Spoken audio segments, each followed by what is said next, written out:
नमस्कार मित्रों, मैं आनंद सैनी लाइव क्लास में आपका हार्दिक स्वागत करता हूं।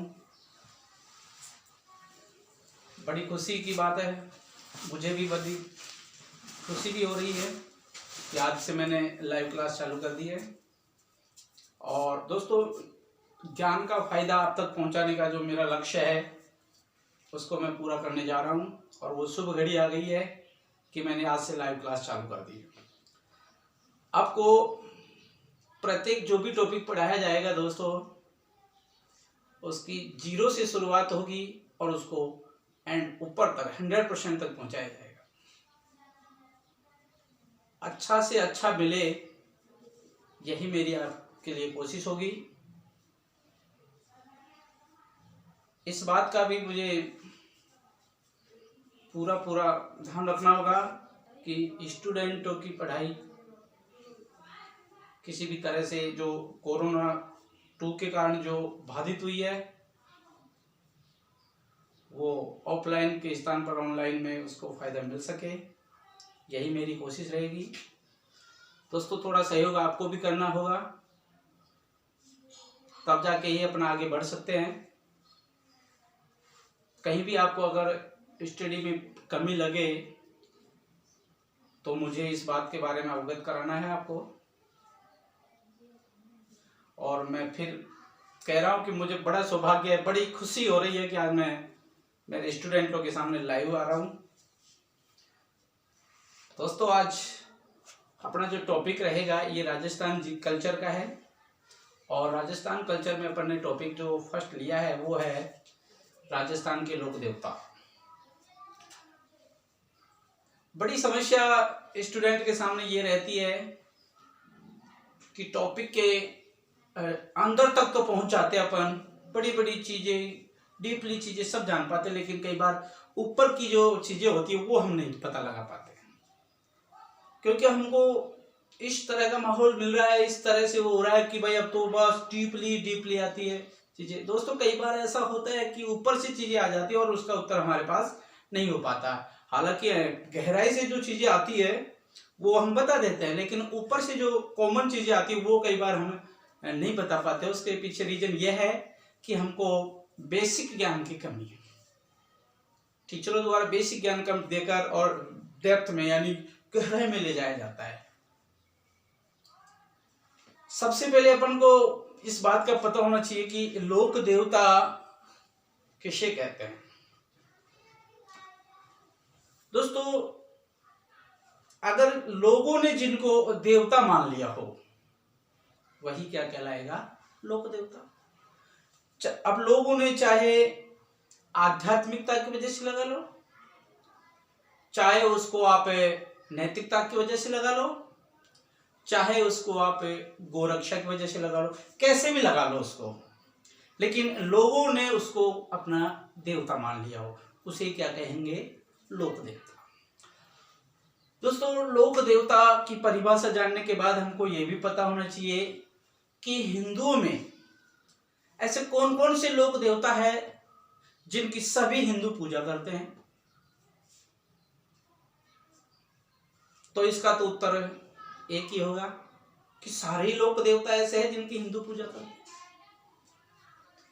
दूसरा क्वेश्चन यहां ये भी उठ रहा है कि कितने ऐसे पीर हैं जिनकी मुस्लिम लोग पूजा करते हैं। इसका भी उत्तर अपने पास एक ही है, सभी पीर मुस्लिमों द्वारा पूजा जाते हैं। लेकिन अब क्वेश्चन तो यहां यह बन रहा है दोस्तों,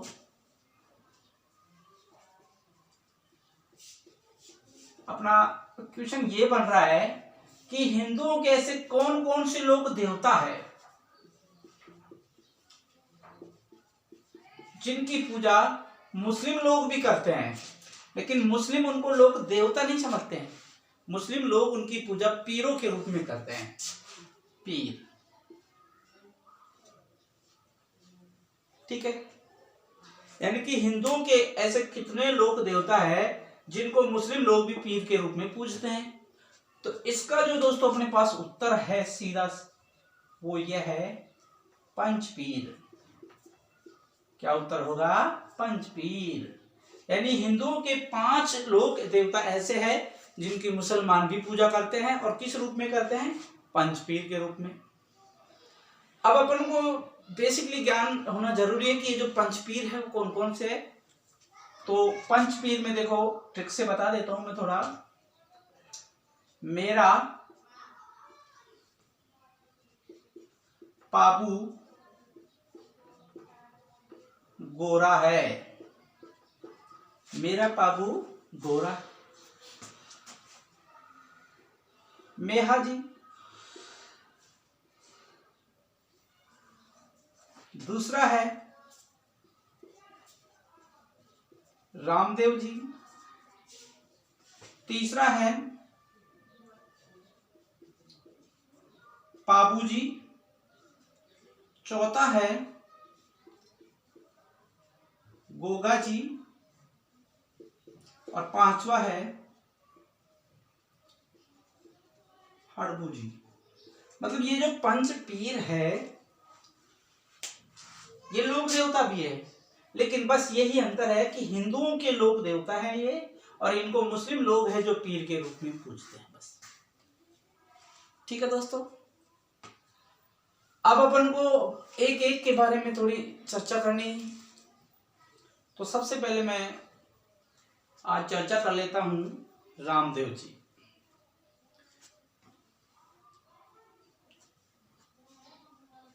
दोस्तों, रामदेव जी हमारे राजस्थान के प्रमुख लोक देवता माने जाते हैं। खासकर जितने भी लोक देवता है, कोई सा भी लोक देवता, ये पश्चिम राजस्थान से ज्यादा संबंध रखते हैं। तो एक बार स्क्रीनशॉट ले लो, फिर आगे बढ़ते हैं।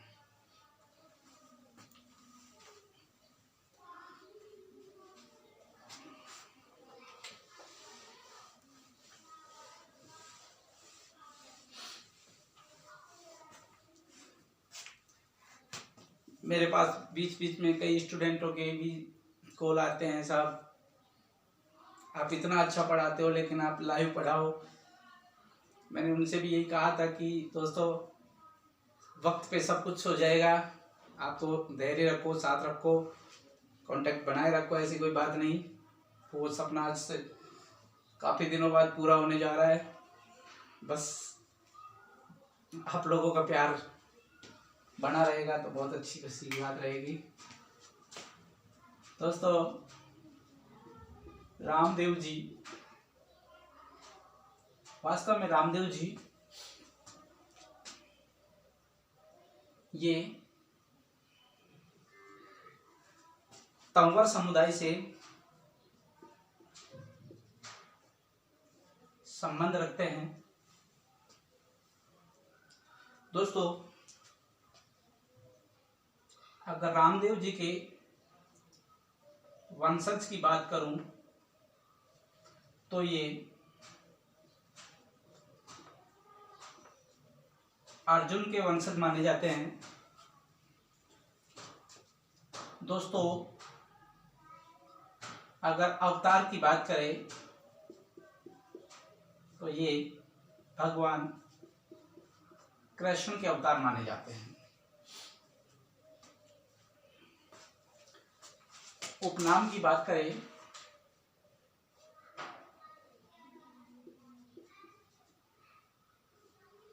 तो दोस्तों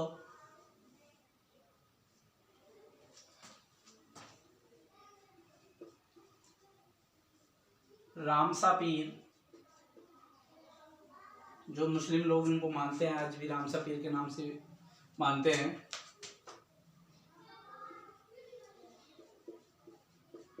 रोने चारा धनी, रोने चारा धनी, अजमल रा अवतारी, अजमल रा अवतारी, लीला घोड़ारा असवार, लीला घोड़ारा असवार, सभी के सभी उपनाम दोस्तों रामदेव जी के हैं। अगर इनके जीवन का परीक्षा अपन दे दे तो दोस्तों पिता अजमल तंवर, पिता अजमल तंवर, माता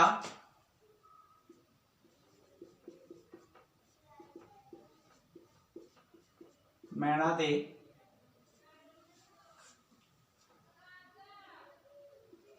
पत्नी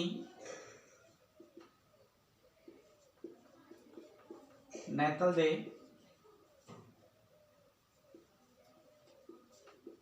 उमरकोट। दोस्तों ये उमरकोट वर्तमान में तो पाकिस्तान में पड़ता है, इसे अमरकोट भी कह देते हैं। यहाँ का जो राजा था दल्या सिंह, उसकी पुत्री थी कौन? नैतल दे। दोस्तों रामदेव जी के भाई, बड़े भाई थे बीरमदेव। रामदेव जी की बहन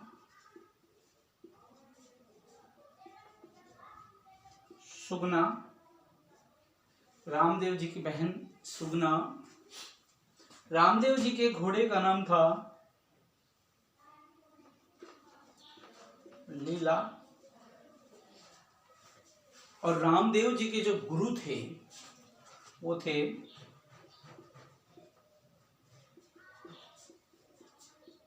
बालीनाथ, और इनका संबंध है जोधपुर के मसूरिया पहाड़ से, इनकी जहां आज भी समाधि स्थित है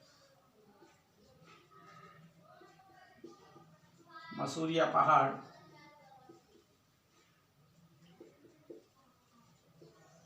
जोधपुर, यहाँ आज भी गुरु बालीनाथ की समाधि स्थित है। दोस्तों सबसे पहले यहाँ दो चीजें अपन को देखनी पड़ेगी, एक तो जन्म और एक समाधि। जन्म और समाधि। रामदेव जी का जो जन्म हुआ था ये 1405 ईस्वी में हुआ था। 1405 ईस्वी में उडू कश्मीर, उडू कश्मीर एक गांव है, शिव तहसील है, और ये बाड़मेर। उडू कश्मीर, शिव तहसील, बाड़मेर में रामदेव जी का जन्म हुआ। दोस्तों ये जो जन्म है ये भाद्रपद शुक्ल द्वितीया को हुआ। भाद्रपद शुक्ल द्वितीया को हुआ था। इसी को बाबेरी बीज, बाबेरी दूज के नाम से भी जाना जाता है। दोस्तों इनकी जो समाधि है, इनको जो समाधि है ये 1458 ईस्वी में राम सरोवर झील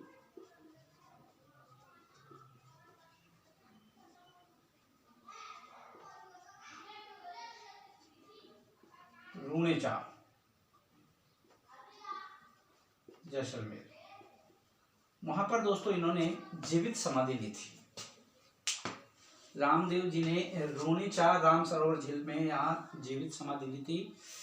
ठीक है, और ये जो तिथि है दोस्तों यह है भाद्रपद शुक्ल एकादशी। तो ये भाद्रपद शुक्ल एकादशी को इन्होंने जीवित समाधि ली राम सरोवर झील रूणेचा जैसलमेर में, जबकि भाद्रपद शुक्ल द्वितीया को इनका जन्म हुआ था उडू कश्मीर शिव तहसील बाड़मेर जिले में हुआ था। तो दोस्तों वास्तव में अगर यहाँ देखें तो भाद्रपद शुक्ल द्वितीया से लेकर भाद्रपद शुक्ल एकादशी तक रामदेव जी का मेला लगता है, और ये मेला रूणेचा में लगता है। ठीक है, तो एक बार स्क्रीनशॉट ले लो, फिर आगे चर्चा करते हैं।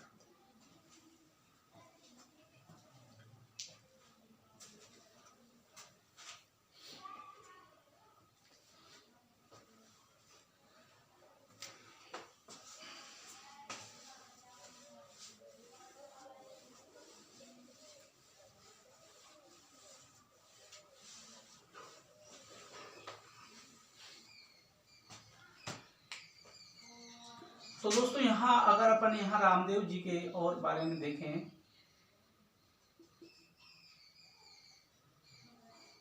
तो यहाँ पर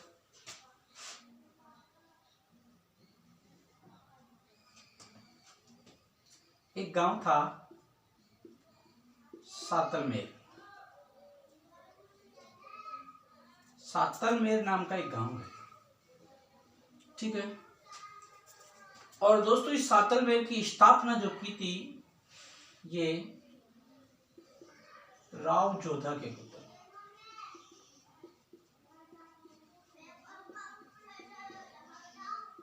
सातलदेव ने की थी। राव जोधा के पुत्र सातलदेव ने सातलमेर नगर बसाया था। दोस्तों इस सातलमेर में यहाँ पर एक राक्ष यानी कि एक सन्यासी था या फिर एक भैरवनाथ है।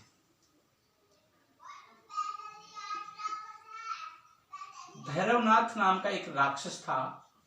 ये दोस्तों इस सातलमेर में आता था, हर अमावस्या को आता था और नर बलि देता था। मतलब ये लगा लो कि प्रत्येक अमावस्या को आना और एक नर की बलि लेना। लोग बड़े परेशान थे इस सातलमेर से। सातलमेर के लोग भैरवनाथ से बहुत बड़े परेशान हो गए, अब करे तो क्या करे। तो दोस्तों इसी समय यहां पर रामदेव जी आते हैं सातलमेर और सातलमेर में आकर वध करते हैं। किसका वध करते हैं? भैरवनाथ। तो भैरवनाथ नामक राक्षस का वध भी किसने किया था? रामदेव जी ने। दोस्तों रामदेव जी ने इसे सातलमेर नगर का नाम बदल दिया और इसका नाम रख दिया पोखरण। क्या नाम रख दिया? पोखरण। अब यहां दोस्तों पोखरण नाम रख दिया। अब पोखरण नाम रखने के बाद यहां देखो अपनी बहन सुगना का विवाह कर दिया। विवाह अपनी बहन सुगना का विवाह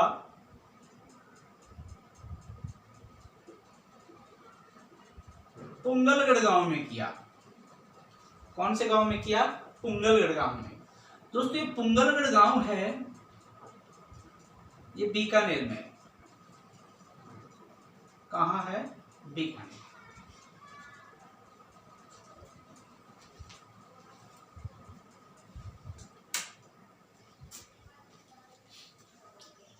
पुंगलगढ़ गांव बीकानेर में है।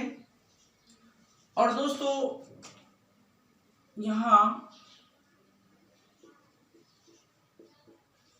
विजय सिंह के साथ अपनी बहन सुगना का विवाह कर दिया। ये वही पुंगलगढ़ गांव है जहां पर राणा कुंभा ने भी अपनी पुत्री रामाबाई का विवाह किया था। इसी पुंगलगढ़ गांव में किया था। यहां पर जब विजय सिंह के साथ शादी की बहन सुगना की तो कहा जाता है कि दहेज में क्या दे दिया? पोखरण। दहेज में क्या दे दिया दोस्तों? पोखरण। तो अब पोखरण जब दहेज में दे दिया, किसने? रामदेव जी ने। किसको? अपनी बहन सुगना को। कई तो इतिहासकार इस बात पर विश्वास भी करते हैं, कई तो ये भी बताते हैं कि अपनी बहन सुगना के दहेज में न देकर अपने बड़े भाई वीरम की बेटी की शादी में दिए था, ऐसा भी बताते हैं दोस्तों। लेकिन यहां जब पोखरण दहेज में चला गया तो ये पोखरण को छोड़ के सीधे सट रामदेव जी आ गए रूणेचा। दोस्तों रामदेव जी कहां आ गए? अब रूणेचा। अब रूणेचा में जब ये आए तो यहां पर एक दलित लड़की वो रो रही थी और उसका नाम था डालीबाई मेघवाल। दोस्तों मेघवाल जाति की डालीबाई थी, वो यहां रो रही थी। कहां पर? रूणेचा में। जब रूणेचा में डालीबाई रो रही थी तो रामदेव जी ने पूछा, बेटा क्यों रो रही हो? तब डालीबाई ने रोते हुए रामदेव जी से कहा कि क्या करें, यहां मैं दलितों के पैदा हुई, इसलिए दलितों के साथ अन्याय हो रहा है, दलितों के साथ छुआछूत हो रहा है, अब क्या करें? तो दोस्तों, रामदेव जी ने तुरंत डालीबाई को क्या बना लिया? डालीबाई को अपनी बहन बनाया, धर्म की बहन। हाँ जी, रामदेव जी ने डालीबाई को धर्म की बहन बना लिया। ठीक है, अब यहां दोस्तों धर्म बहन बन गई रामदेव जी की कौन? डालीबाई, जबकि वास्तविक बहन कौन है? सुगना। और दहेज में क्या दिया? पोकरण। शादी कुंभलगढ़ में किया और विजय सिंह के साथ की। ठीक है, स्क्रीनशॉट ले लो, आगे बढ़े।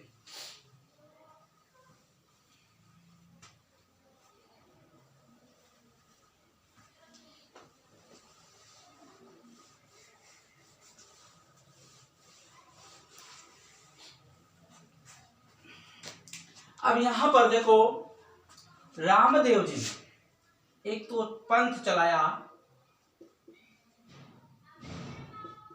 कामड़िया पंथ। बड़ा अच्छा क्वेश्चन बनता है दोस्तों कि कामड़िया पंथ किसने चलाया था? रामदेव जी ने। ये जो पंथ चलाया था, ये चलाया था रूणेचा में, रूणेचा में चलाया था। और रामदेव जी ने जो कामड़िया पंथ चलाया था, ये क्यों चलाया था? दलितों के उद्धार के लिए, दलितों के उद्धार के लिए। तो दलितों के उद्धार के लिए रामदेव जी ने कामड़िया पंथ चलाया।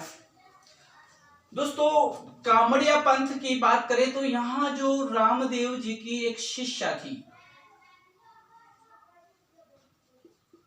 आई माता। रामदेव जी की शिष्या थी आई माता, और आई माता ने ना जो इन्हीं से प्रभावित होकर एक पंथ चलाया, उसका नाम है आई पंथ। कौन सा पंथ है दोस्तों? आई पंथ।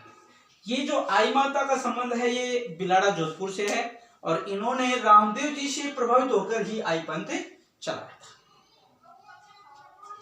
दोस्तों, रामदेव जी ने शुद्धि आंदोलन चलाया, बड़ा फेमस आंदोलन है। शुद्धि आंदोलन का मतलब यह है कि जो लोग जिनको जबरदस्ती से हिंदुओं से मुस्लिम बना दिया था, तो इन्होंने वापस हिंदू धर्म में लाने के लिए कौन सा आंदोलन चलाया? शुद्धि आंदोलन चलाया। दोस्तों, रामदेव जी का जो मेला लगता है, प्रमुख मेला, ये 1-2 दिन नहीं, कई दिनों तक लगता है। ये रूणीचा, मुख्य मेला रूणीचा में लगता है, और ये लगता है भाद्रपद शुक्ल द्वितीया से भाद्रपद शुक्ल एकादशी। ये दोस्तों रामदेव जी का मेला लगता है। रामदेव जी के मेले में यहाँ जो कामड़ पंथ की महिला है, कामड़िया पंथ की, उनके द्वारा 13 ताली नृत्य किया जाता है। बड़ा अच्छा क्वेश्चन है दोस्तों कि 13 ताली नृत्य कौन से लोक देवता के मेले में किया जाता है? तो आप बताओगे रामदेव जी के मेले में। कौन सी पंथ की महिलाओं द्वारा किया जाता है? कामड़िया पंथ या कामड़ पंथ की महिलाओं द्वारा किया जाता है, और इसमें अपने 13 मंजीरे बांधे जाते हैं, और 13 मंजीरे बांधने के साथ ये नृत्य किया जाता है। और दोस्तों, वास्तव में ये जो 13 ताली नृत्य है, ये एक वर्तमान में व्यावसायिक नृत्य का रूप ले चुका है। कौन सा नृत्य? व्यावसायिक नृत्य। तो ये रामदेव जी के मेले के अवसर पर किया जाता है, और ये कामड़ पंथ की महिलाओं द्वारा किया जाता है। दोस्तों, रामदेव जी के जो मेघवाल भक्त है, मेघवाल भक्त है, रामदेव जी के जो मेघवाल भक्त है, उन्हें जम्मा कहा जाता है। क्या कहा जाता है? जम्मा कहा जाता है। दोस्तों रात्रि जागरण को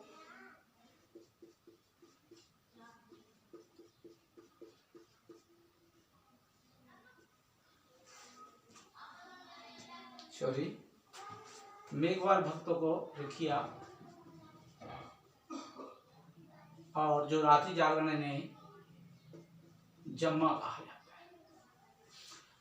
दोस्तों रामदेव जी के यहाँ अगर देखें जो मंदिर है, मंदिर में ये जो पचरंगी ध्वजा है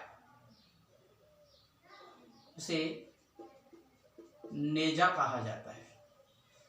क्या कहा जाता है? नेजा कहा जाता है। ये 5 रंग की होती है दोस्तों, पचरंगी ध्वजा है मंदिर, मुख्य मंदिर में। दोस्तों मंदिर में रामदेव जी के पगलिये पूजे जाते हैं। रामदेव जी के क्या पूजे जाते हैं? पगलिये पूजे जाते हैं। ठीक है दोस्तों, अगर यहां देखें तो यहां पर एक लोक नाट्य करते हैं, उसका नाम है रम्मत। रम्मत लोक नाट्य। ये जब करेंगे तो इसकी शुरुआत में रामदेव जी के भजन गाए जाते हैं। कोई भी पूछ सकता है दोस्तों आपसे कि रामदेव जी के भजन कौन से लोक नाट्य को करने से पहले गाए जाते, तो आपको तुरंत उत्तर देना है रम्मत लोक नाट्य को। दोस्तों रामदेव जी एक लोक देवता के साथ साथ एक कवि भी है। एकमात्र लोक देवता जो कवि भी माने जाते हैं वो रामदेव जी है। इन्होंने 24 वाणियां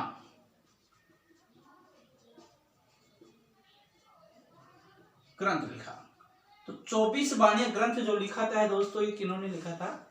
रामदेव जी ने। रामदेव जी की जो पूजा करते हैं मुस्लिम लोग, ये रामसा पीर के रूप में करते हैं, और हिंदू है जो रोणेचाराधनी रामदेव जी के रूप में करते हैं। तो इस बात से ये महसूस होता है, या इस बात से ये अपन को देखने को मिलता है कि रामदेव जी सांप्रदायिक सद्भावना के लोक देवता भी माने जाते हैं। सांप्रदायिक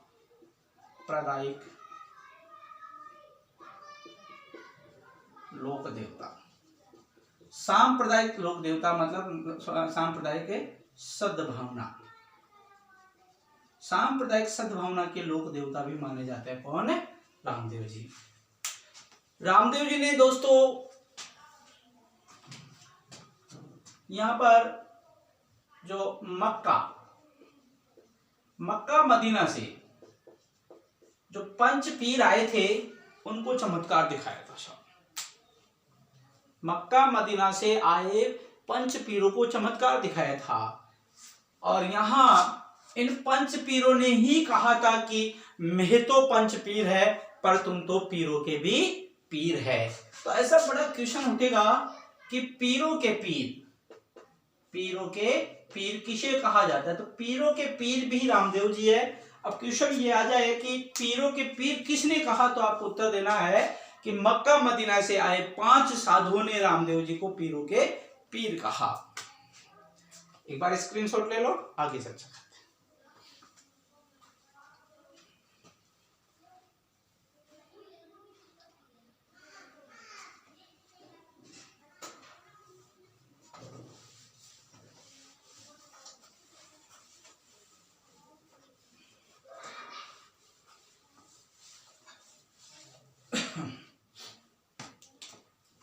दोस्तों रामदेव जी के भक्त नंबर 1, नंबर 2, नंबर 3। सबसे पहले रामदेव जी के प्रमुख भक्त है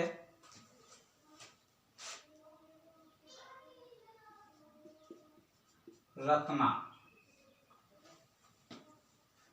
नंबर 2 पे है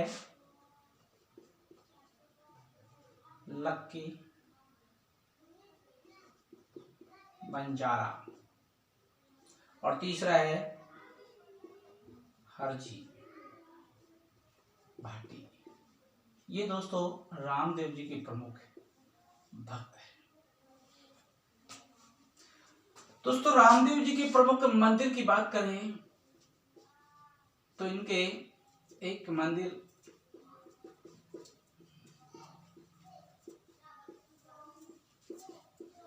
सबसे पहले रामदेव जी के प्रमुख मंदिर की बात करें तो यह है रूणेचा जैसलमेर।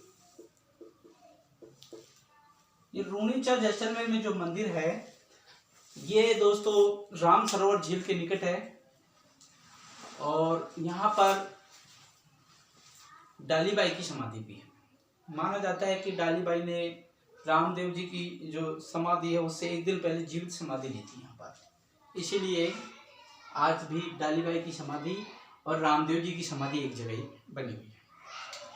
दूसरा जो मंदिर है इनका दोस्तों यह है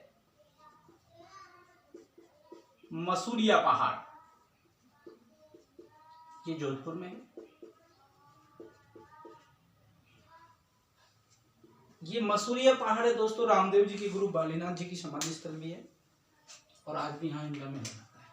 और याद रखना, आप अगर रामदेव जी के मेले की यात्रा कर रहे हो ना तो जो पद यात्रा पैदल यात्रा वो यहीं से शुरू होती है। याद रखना, बड़ा अच्छा क्वेश्चन बनता है कि रामदेव जी की पद यात्रा का जो शुभारंभ होता है वो कहाँ से होता है, तो मसूरिया पहाड़ जोधपुर, यहाँ से शुभारंभ होता है और यहीं से पद यात्रा चलती है और वो रूणेचा तक जाती है।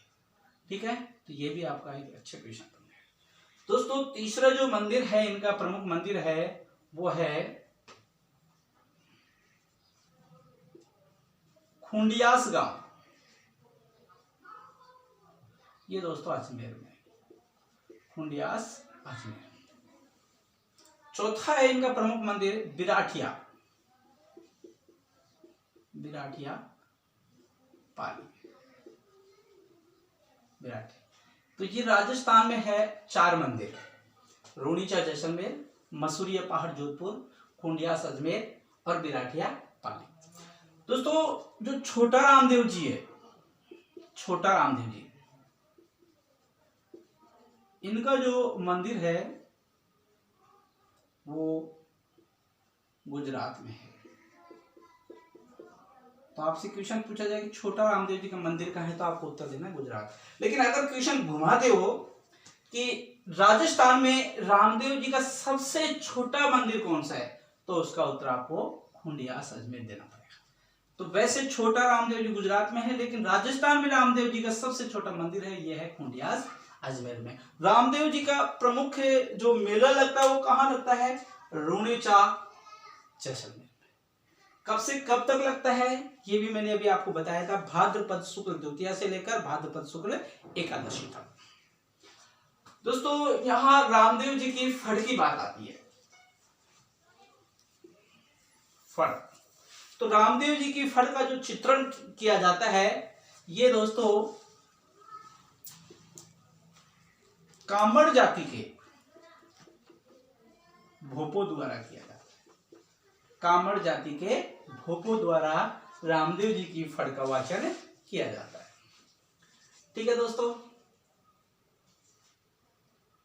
आपका प्यार इसी तरह बना रहे और आगे भी मुझे सुझाव देते रहे और लाइव क्लास का पूरी तरह से उपयोग करें और इससे जो भी ज्ञान मिले उसको प्राप्त करें। आपकी ये क्लास डेली चलेगी, रोज चलेगी।